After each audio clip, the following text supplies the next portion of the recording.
What is vinyasa? Now, when we think about vinyasa or vinyasa yoga, we often think about it as one breath, one move, a flowing practice, a dynamic movement that connects. It's not wrong, but it's not all that it is. In many ways, if we take it back to the classical and traditional understanding, we need to identify and translate and see that vinyasa yoga has a very specific way in which it's practiced. Now, these days in the Western world, vinyasa is one of, if not the most popular style of practice. You see that so commonly everywhere that yoga is practiced on a mat and in a studio.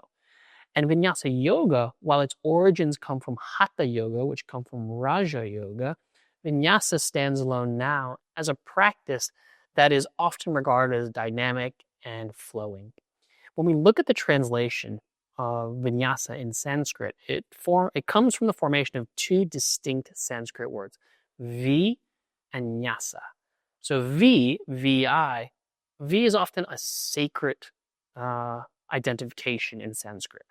Vi, in this case, means special attention or sacredness of action.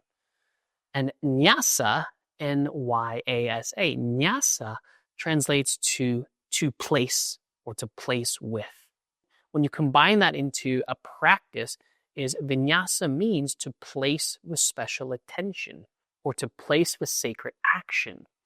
And so, in effect, vinyasa is simply to do things on purpose.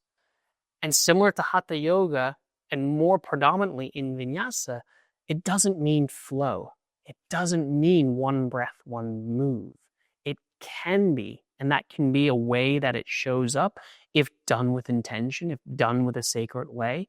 But vinyasa can be strong, steady, intentional postures, guided purposefully, where every little action is focused on, felt, where form, function, philosophy all have its place.